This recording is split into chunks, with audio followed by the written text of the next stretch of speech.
네, 검찰개혁과 조국 법무부 장관의 수사를 놓고 대규모 집회가 잇따라 열린 것과 관련해 문재인 대통령이 직접 입장을 밝혔습니다. 문 대통령은 정치적 사안에 대한 목소리 표출을 국론 분열로 보지는 않는다며 다만 검찰개혁이 시급하고 절실하다는데 국민의 뜻이 하나로 모였다고 평가했습니다. 김도원 기자입니다. 검찰개혁을 요구하는 시민들은 서초동 검찰청사 앞에서, 조국 법무부 장관 퇴진을 요구하는 시민들은 광화문에서, 대규모 집회가 잇따라 열린 뒤 첫 청와대 참모회의를 주재한 문재인 대통령은 국민의 다양한 목소리를 엄중한 마음으로 들었다고 소회를 밝혔습니다. 국민이 요구하는 시대적 과제로는 검찰개혁을 내세웠습니다. 다양한 의견 속에서도 하나로 모아지는 국민의 뜻은 검찰의 정치적 중립 보장 못지않게 검찰개혁이 시급하고 절실하다는 것입니다. 정부와 국회 모두 국민 목소리에 귀를 기울여야 한다면서 고위공직자 범죄수사처 설치와 검경 수사권 조정 등 검찰개혁 관련 법안의 조속한 처리를 국회에 요청했습니다. 갈등을 겪고 있는 법무부와 검찰에는 법 개정 없이 할 수 있는 개혁에 속도를 내라고 주문했습니다. 법무부와 검찰 모두 개혁의 주체로서 함께 노력해야 한다는 지난주 지시사항의 연장선에 있는 발언입니다. 검찰개혁에 있어서 법무부와 검찰은 각자 역할이 다를 수는 있지만 크게 보면 한 몸이라는 사실을 유념해 주실 것을 특별히 당부합니다. 조국 장관 가족에 대한 엄정한 수사를 보장할 것도 법무부와 검찰에 지시했습니다. 문 대통령은 정치적 의견 차이를 넘어 대립의 골로 빠져들거나 모든 정치가 거기 매몰되는 건 바람직하지 않다고 강조했습니다. 이제는 절차에 따라 문제를 해결할 수 있도록 지혜를 모아달라고 당부해 향후 대규모 집회에 자제를 호소하는 의미로도 해석됩니다. 문 대통령은 대규모 찬반 집회를 국론 분열로 보는 시각엔 동의하지 않는다며 대의민주주의를 보완하는 긍정적 측면도 있다고 평가하고 검찰개혁에 더욱 속도를 내줄 것을 당부했습니다. YTN 김도원입니다.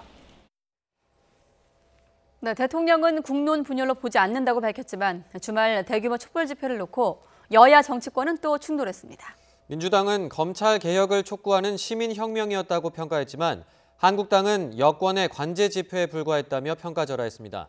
국회 취재기자 연결하겠습니다. 최민기 기자. 네, 국회입니다. 네, 시민혁명이었다. 아니다, 관제 집회였다. 상반된 반응이 나왔는데 전해주시죠. 네, 여당인 더불어민주당은 지난 주말 조국 장관 지지 검찰개혁 촉구 집회에 대해 촛불 시민혁명의 부활이다 이렇게 평가했습니다. 특히 동원이 없고 욕설과 폭력이 없었다며 개천절에 있었던 보수 진영의 광화문 집회와 비교하기도 했습니다. 이해찬 대표는 지난 2016년 박근혜 탄핵 광화문 촛불 집회를 연상시키는 규모였다며 검찰개혁에도 박차를 가할 뜻임을 강조했습니다. 2016년 박근혜 전 대통령 탄핵을 한 광화문 촛불 집회를 연상시키는 규모와 시민의식이 아닐 수 없습니다. 이 반면 자유한국당은 조국 사태로 온 나라가 분열과 혼란에 빠져 있는데 대통령이 분열을 선동하고 진영 대결을 부추기고 있다고 비판했습니다. 황교안 대표는 이른바 친문 세력이 관제 시위로 검찰을 겁박하고 정당하게 수사하는 검사들에게 인신공격까지 퍼붓고 있다고 밝혔습니다. 그러면서 개천절 광화문에 모인 국민의 함성이야말로 진짜 민심이라고 강조했습니다.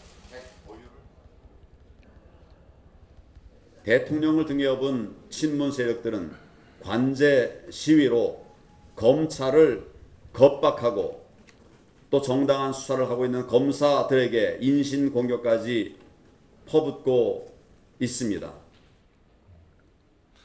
이런 여야의 난타전 속에 국회의장과 여야 당대표들의 정례 회동인 초월의 모임도 오늘 열렸습니다. 다만 이 자리에는 여당인 민주당 이해찬 대표가 불참해 눈길을 끌었는데요. 이해찬 대표는 초월회가 민생을 도모하는 장이 아니라 정쟁을 위한 성토의 장으로 변질되고 있다며 불참의 뜻을 나타냈습니다. 여당의 불참에 문희상 국회의장은 아쉬움을 표하고 그제 집회와 최근의 갈등 양상에 대해선 참담한 실정이라며 여야의 자성을 촉구했습니다. 우리는 지금 무엇을 하고 있습니까? 민생을 내팽개치고 진영 싸움에 매몰돼서 국민을 거리로 내모는 그런 형국이 아닌가라고 생각합니다. 고단한 국민의 삶마저 그 일상마저 흔들고 있습니다. 문 의장은 이대로라면 대의민주주의는 죽는다며 국회와 정치권이 진지하게 답해야 한다고 당부했고 한국당을 포함한 야 4당 대표들도 국회가 제 역할을 해야 한다며 문 의장의 지적에 공감대를 이루었습니다.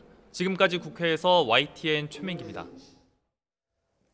서울 지하철 9호선의 일부 구간을 담당하는 노동조합이 오늘부터 파업에 들어갔습니다.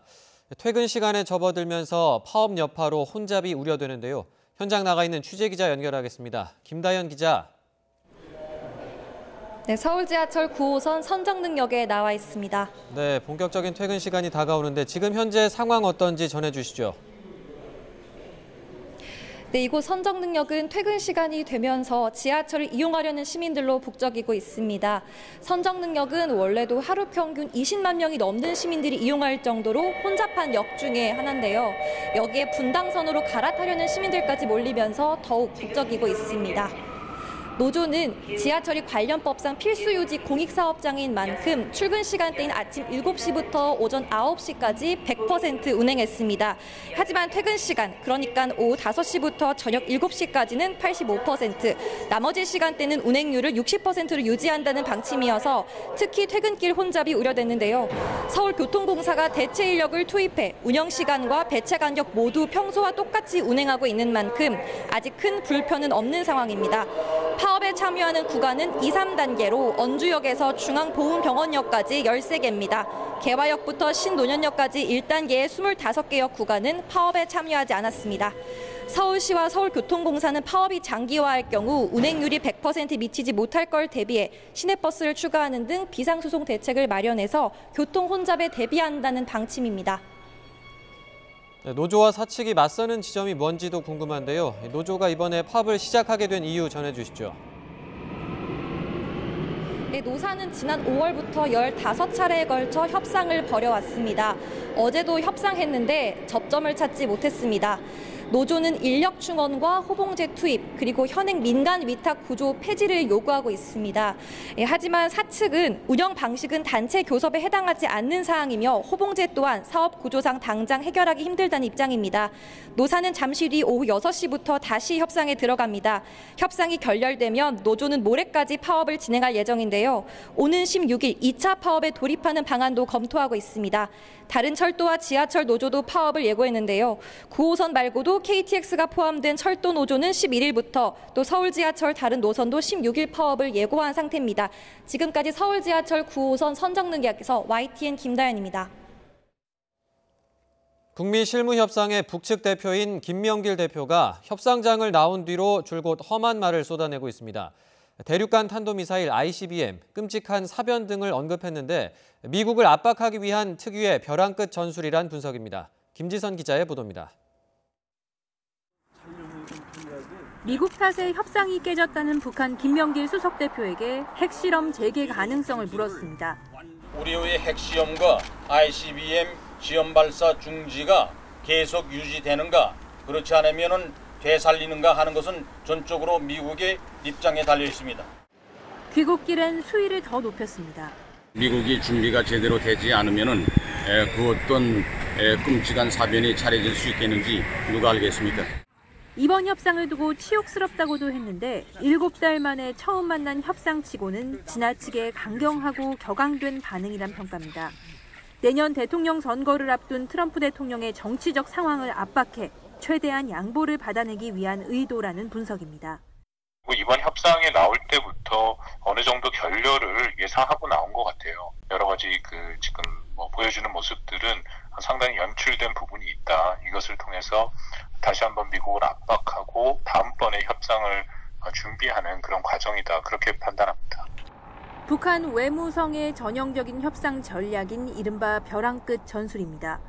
북한은 이번 스톡홀름 협상 직전에도 잠수함 발사 탄도미사일을 발사해 미국의 협상 의지를 시험했습니다. 모두 미국을 쳐다봤지만 스티븐 비건 대표팀은 결국 협상장에 나왔고 북한의 전략은 먹혔습니다. 문제는 벼랑 끝에서 밀고 당기다 자칫 떨어질 수 있다는 겁니다. 앞서 지난해 싱가포르 정상회담 직전 북한의 고강도 대미 비난에 트럼프 대통령은 회담을 전격 취소하기도 했습니다. 북한이 아직 여지를 뒀다는 점에서 협상 전망이 비관적이진 않지만 고강도 압박에 대한 미국의 반응 역시 향후 협상을 가늠하게 하는 관건이 될 전망입니다. YTN 김지선입니다. 네, 이른바 나홀로 사장님. 앞으로 1인 자영업자에게도 산업재해 보험 혜택의 길이 열립니다. 또 주로 가정을 방문해서 일하는 정수기 점검원을 포함해서 특수고용직 종사자 역시 산재보험 대상에 추가됐습니다. 이승훈 기자가 보도합니다. 가장이 일하다 다치면 가족의 생계 유지가 어렵습니다. 그런데 1인 자영업자 이른바 나홀로 사장님은 음식점 등 몇 개 업종을 제외하고는 산재보험 가입이 안 돼서 걱정이 많았습니다. 정부와 여당이 그 벽을 없애기로 했습니다. 그러나 업무상 재해에 따른 산재보험의 필요성에도 불구하고 현재 산재보험이 적용되는 특수 형태 근로종사자 직구는 9개에 불과하고 중소사업주와 1인 자영업자의 가입 요건도 매우 엄격합니다. 산재보험의 사각지대였던 특수고용직 종사자에게도 문을 넓힙니다. 먼저 다단계만 아니면 방문 판매원은 산재보험 대상입니다.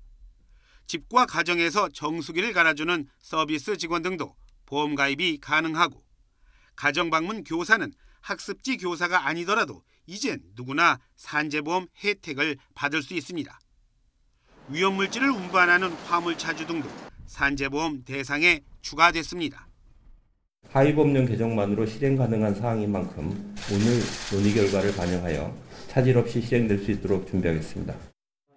정부와 여당이 확정한 이번 법령 개정안은 다음 달 17일까지 입법 예고한 뒤 업종별 특수성을 고려해 단계적으로 적용합니다. YTN 이승훈입니다. 정부와 서울특별시 등 32개 기관이 함께 최근 성사된 의심스러운 부동산 거래를 공동 조사하기로 했습니다. 국토교통부는 서울시와 행정안전부, 국세청, 금융위원회 등과 오는 11일부터 서울 지역 실거래 관계기관 합동조사를 벌인다고 밝혔습니다. 이번 조사 대상에는 정상적 자금 조달로 보기 어려울 정도로 차입금이 많이 낀 거래, 또 현금 위주 거래, 가족 간 대출 의심 거래뿐만 아니라 업다운 허위 계약 의심 거래, 미성년자 거래를 포함해 편법 증여 의심 거래가 모두 포함됩니다. 기관들은 특히 강남 4구와 마포, 용산, 성동구 등 속칭 마용성 지역, 또 서대문구를 포함해서 8개 구에서 이루어진 거래를 집중적으로 조사하기로 했는데요. 자세한 내용은 국토부 김영한 국토정책국장의 브리핑 이어서 듣겠습니다. 10월 1일에 발표된 주택시장 보완 방안에 따라서 최근에 과다 차입금을 통한 갭 투기 사례가 급증하고 있다고 조사가 된 바가 있기 때문에 이에 대해서 실거래 신고 시스템을 이용해서 그런 의심 사례들을 추출해서 행안부, 금감위, 금감원과 같은 대출의 위법을 집중적으로 볼 수 있는 기관까지 참여하는 고강도 합동조사를 실시하게 되었습니다. 올해 12월까지 집중적인 조사를 실시하고 내년부터는 국토부와 감정원이 중심이 되는 상시 조사 체계로 전환을 해서 서울 이외의 전국적인 이상 거래를 집중적으로 계속 조사해 나갈 계획입니다. 네, 최근 2년 동안의 서민의 내 집 마련 기간이 전국적으로 4.7년 증가했다는 분석도 있습니다. 자유한국당 김상훈 의원실이 국토교통부와 한국감정원 등에서 제출받은 자료를 보면 2015년 1분기부터 올해 2분기까지 소득 분위별 연소득 대비 주택 구매 가격 배수를 산출한 결과 전국 소득 하위 20%인 1분위 가구의 주택 구매 가격 배수는 현 정부가 출범한 2017년 2분기 16.4에서 올해 2분기 21.1로 늘어난 것으로 나타났습니다. 연소득 대비 주택 구매 가격 배수가 21.1이라는 것은 1년 소득을 모두 저축한다고 가정을 해도 21.1년을 모아야 자기 집을 살 수 있다는 의미로 해석할 수 있습니다. 이달 24일부터 사실혼 관계에 있는 부부 역시 법적 부부와 마찬가지로 난임 치료를 위한 시술비 등을 지원받을 수 있습니다. 보건복지부는 그동안 혼인신고를 한 부부에게만 난임 치료가 가능하도록 규정했던 모자보건법이 개정됨에 따라 24일부터 사실상 혼인 관계에 있는 부부도 난임 치료 시술이 가능하게 됐다고 설명했습니다. 네, 황금 어장으로 불리는 동해 대화퇴 어장에서 북한 어선과 일본 어업 단속선이 충돌을 해 북한 어선이 침몰했습니다. 충돌 현장은 최근 북한과 일본이 서로 자국의 배타적 경제 수역이라고 주장을 하며 갈등을 빚어왔던 곳입니다. 도쿄에서 황보현 특파원이 취재했습니다. 오전 9시가 조금 넘은 시각, 동해 대화퇴어장에서 북한 대형 어선과 일본 수산청 어업 단속선이 충돌했습니다. 충돌 여파로 파손된 북한 어선이 가라앉기 시작하자 승무원 20여 명은 바다로 뛰어들었습니다. 일본 해상보안청은 현장에 순시선을 보내 구조 작업을 벌였습니다. 북한 어선은 결국 침몰했습니다. まさに全体の今状況について確認をしているところでございますので 충돌이 일어난 현장은 일본 이시카와현 노토반도에서 북서쪽으로 350km 지점. 오징어나 홍게 등 연간 2만 톤 이상의 해산물이 잡혀 황금어장으로 불리는 곳으로 북한 어선이 자주 조업하는 곳입니다. 일본 정부는 이 지역이 자국의 배타적 경제 수역 안쪽이라고 주장해왔고 이번에도 이곳에 북한 어선이 들어와 퇴거 조치를 하다 충돌이 일어났다고 밝혔습니다. 通常は音声でありますとか、あといわゆる放水時を使った退去警告活動などを実施しています。電光掲示板のようなものを使いまして退去警告中に発生した事案でございます。 하지만 북한은 최근 이 지역이 북한의 배타적 경제 수역 내라고 주장하며 일본과 각을 세우고 있습니다.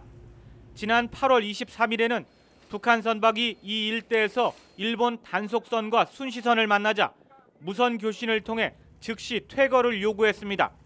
당시 북한 선박은 소총으로 무장한 채 일본 단속선에 30m까지 접근했다는 일본 매체의 보도가 나오기도 했습니다. 도쿄에서 YTN 황보현입니다.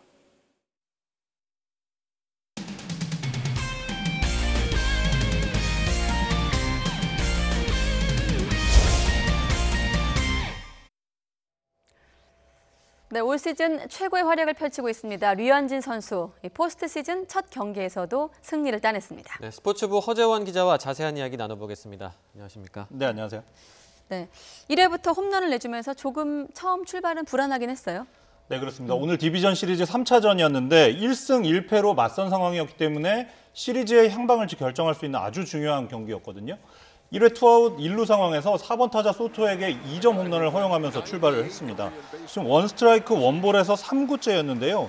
이게 146km짜리 직구를 던졌는데 약간 높게 들어가면서 뭐 실투까지는 아니었는데 소토가 워낙 잘 받아쳤습니다. 네. 류현진 선수 1회에 제가 보기에는 직구의 볼 끝이 굉장히 살아있었고 직구가 위력적으로 들어갔거든요. 그러니까 이런 승부처에서도 류현진 선수가 자신 있게 직구를 던진 겁니다. 그랬는데 소토의 배트 스피드가 더 빨랐던 셈입니다.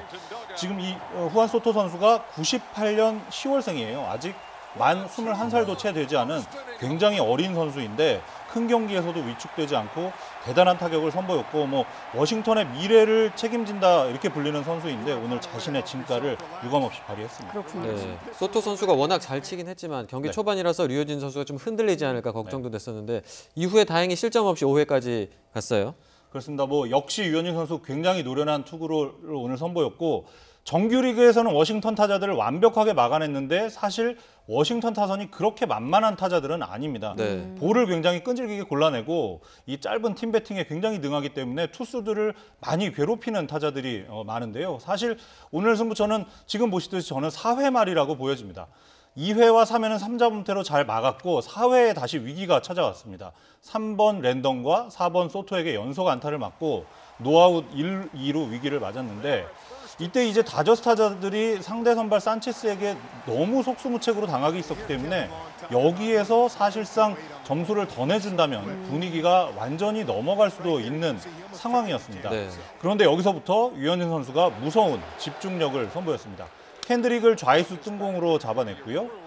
이어서 포수죠. 스즈키 선수를 3루수 앞 병살타로 연결하면서 한 점도 내주지 않고 4회를 마무리했습니다. 이때부터 다저스의 추격이 시작됐고 5회 초 맥스먼 씨의 솔로 홈런으로 한 점을 따라간 뒤에 5회 말에도 류현진 선수 다시 1, 2루 위기를 맞았는데요. 이때 투아웃이었는데 마지막 타자 애덤 이튼 선수를 좌익수 직선타로 잡아내면서 뭐 역전승의 발판을 놨다고 해도 과언이 아닐 만큼 위기를 잘 넘겨줬습니다. 네, 딱 그 무서운 집중력이라는 표현이 딱 맞는 표현이 아닌가 싶은데 결국 이제 류현진 선수가 5회까지 추가 실점 없이 버텨준 게 아무래도 역전승의 디딤돌 역할을 한 것으로 보이는데 나중에 또 타선이 터진 것도 결국엔 류현진 선수가 승리 투수가 된 거겠죠? 그렇습니다. 그 워싱턴 입장에서는 뭐 결과론적이긴 하지만 잘 던지던 산체스를 빼고 이 선발 요원인 패트릭 코빈을 불펜으로 등판시킨 게 좀 악수가 됐습니다. 6회만 다저스 타선이 7점을 냈는데 이 7점이 모두 투아웃 이후에 나왔습니다. 굉장한 집중력을 보여줬고요. 특히 데이브 로버츠 감독의 용병술이 오늘은 대단하게 잘 먹혔는데 이 대타 데이비 프리즈가 안타를 쳐내면서 1-3루 기회를 맞았고요. 정작 당연히 대타를 낼 줄 알았던 이 포수 러셀 마틴 타석에서는 마틴을 바꾸지 않고 밀어붙였습니다. 그런데 마틴이 역전 2타점 2루타를 쳐낸 겁니다. 이후에 대타 2명을 연달아 내보냈는데 류현진 선수 타석에 대신 나왔던 크리스 테일러 선수가 볼넷을 얻어냈고요. 지금 보시듯이 키케 에르난데스가 2루타를 쳐내면서 점수차를 석점까지 벌렸습니다. 이 승부처에서 대타 3명을 냈는데 이 대타 3명이 안타, 볼넷, 2루타 이렇게 완벽하게 제 몫을 다해준 것이고 역시 왜 LA 다저스가 정규 시즌을 우승을 했고 이번 시즌에도 월드 시리즈의 가장 강력한 우승 후보로 꼽히는지 그 저력을 보여준 예였습니다. 네. 이제 다저스가 2승 1패로 앞서가게 됐는데 절대적으로 유리한 상황이라고요? 그렇습니다. 오전 3선승제 5판에서 3승을 먼저 하는 팀이 앞서기 때문에 다저스로서는 뭐 7분 능선을 넘었다 이렇게 볼 수도 있겠고요. 내일 다저스는 왼손 리치 힐이 선발로 나서고 승기를 잡게 되면 컷쇼까지 나올 수 있는 대기 상황을 맞게 됐습니다. 워싱턴은 메이저리그 최고의 투수죠. 맥스 셔저가 벼랑 끝에서 선발 투수에 나섭니다. 가장 주목할 점은 오늘 경기에서 다저스의 4번 타자죠. 벨린저 선수가 오늘 경기에서 완전히 살아났다는 점을 주목해야겠습니다. 정규리그 막판부터 극심한 슬럼프에 빠졌고 디비전 시리즈 1, 2차전에서도 6타수 무안타 정말 슬럼프에 빠졌었는데 오늘 뭐 완전히 살아났다고 볼 수가 있겠고요. 이 워싱턴 입장에서는 다저스의 3번 터너 4번 벨린저가 오늘처럼 쳐주면 정말 뭐 답이 없다고 보여집니다. 혹시 내일 다저스가 져서 5차전까지 가더라도 다저스는 선발 워커 뷰러가 기다리고 있고 류현진 선수가 오늘 75개밖에 던지지 않았기 때문에 불펜 대기가 가능한 상황입니다. 여기에 굉장히 강한 LA 다저스 스타디움 홈에서 경기가 열리기 때문에 여전히 다저스가 유리한 상황이라고 보여집니다. 그렇군요. 답이 있을지 없을지 좀 지켜봐야 될 것 같고 자 이제 국내 프로야구도 살펴보겠습니다. 어제 1차전부터 참 명승부가 펼쳐지던데 존 플레이오프 2차전이 잠시 뒤에 시작이 되는 거죠? 그렇습니다. 6시 반에 시작되는데 오늘 계속 비가 오고는 있지만 고척돔에서 경기가 진행되기 때문에 예정대로 2차전은 열립니다. 어제 그야말로 극적인 승부가 연출이 됐습니다. 9회 초까지 0대0으로 맞서다 9회 말 박병호 선수의 끝내기 홈런 한 방으로 승부가 갈렸는데요. 역시 오늘은 오른손 타자들, 키움의 오른손 타자들의 활약이 굉장히 중요합니다.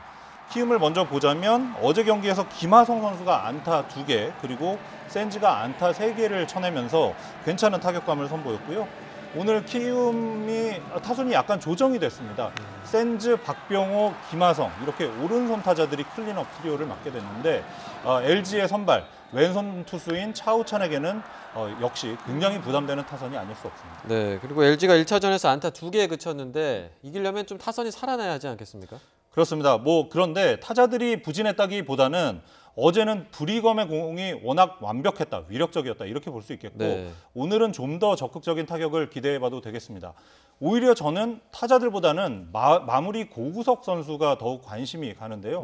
어제 뭐 고우석 선수 마운드에 올라가자마자 이 공 딱 한 개 던지고 패전 투수가 됐는데 고우석 선수가 예전에 아까 얘기했던 소토 선수가 98년 10월생이라고 말씀드렸는데요. 고우석 선수는 98년 8월생입니다. 이제 갓 만 21살이 된 어린 선수인데 정말 뭐 충격적인 경험이 아닐 수 없는데요. 뭐 NC와의 와일드카드 결정전에서도 3대1로 앞선 9회에 등판해서 이때 안타 2개 내주고 볼넷까지 내주고 만루 위기를 자초했었는데 이때는 다행히 실점을 하진 않았지만 지금 뭐 매경기 포스트 시즌이 주는 중압감을 온몸으로 느끼면서 등판을 하고 있거든요. 지금 유중일 감독은 여전히 고우석 선수를 굳게 믿고 있는데요. 고우석 선수는 뭐 LG 마운드의 미래입니다. 이런 상황을 이겨내는 게 앞으로 선수 생활을 하는 데에서도 굉장히 큰 자산으로 쌓일 겁니다. 네, 알겠습니다. 지금까지 스포츠부 허재원 기자와 국내 야구 소식까지 짚어봤습니다. 오늘 말씀 고맙습니다. 네. 네, 평양 원정을 포함해서 이 카타르 월드컵 2차 예선에 나서는 축구 대표팀은 소집 훈련을 시작했습니다. 네, 대표팀은 오는 10일 화성에서 약체 스리랑카와 대결한 뒤에 15일 평양에서 북한을 상대합니다. 남자 축구의 평양 원정은 지난 1990년 통일 축구 이후 29년 만인데요. 월드컵 예선전은 이번이 처음입니다. 손흥민 선수의 소감 들어보겠습니다.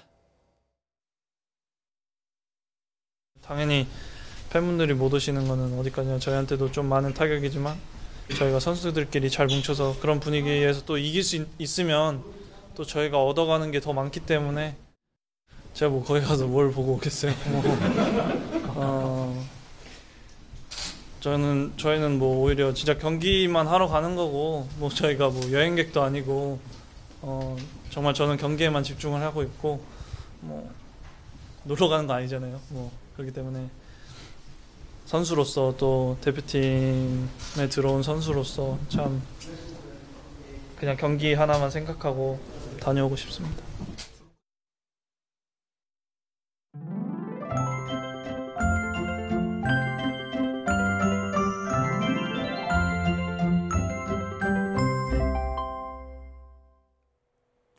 종일 이어진 차가운 가을비는 퇴근길의 서쪽 지역부터 그치겠습니다. 서울 등 수도권에선 우산이 필요하지 않겠는데요. 그 밖의 지역은 저녁까지 비가 이어지겠습니다. 영서 남부와 충북 지역, 호남 동부와 영남 지역에 5mm 안팎의 비가 조금 더 이어지겠습니다. 비가 그친 뒤에는 기온이 점차 떨어지겠습니다.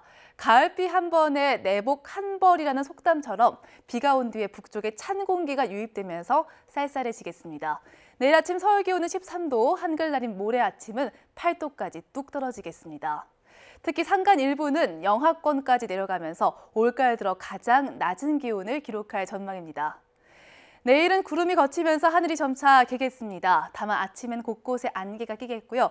오전엔 중부 지역에 산발적인 빗방울이 조금 떨어지겠습니다. 내일 아침 기온은 오늘보다 1, 2도가량 낮겠습니다. 서울 기온이 13도, 춘천은 11도, 대구는 15도가 예상되고요. 낮 기온은 오늘보다 3도에서 6도가량 높겠습니다. 서울의 한낮 기온이 20도, 대구 24도가 예상됩니다. 19호 태풍 하기비스는 매우 강한 중형급 태풍으로 발달했습니다. 현재 괌 동북쪽 먼 해상에서 북상하고 있는데요. 주말쯤 일본 규슈 남단을 향할 것으로 보입니다. 태풍 반경이 크기 때문에 우리나라 남동 해안에도 태풍의 영향이 끼칠 가능성이 있습니다. 계속해서 발표되는 기상 정보를 참고해 주셔야겠습니다. 날씨 정보였습니다. 네, 뉴스키 오늘 순서는 여기서 마치겠고 이어지는 뉴스에서도 국정감사 포함해서 주요 뉴스 계속 전해드립니다. 함께해 주신 여러분 고맙습니다.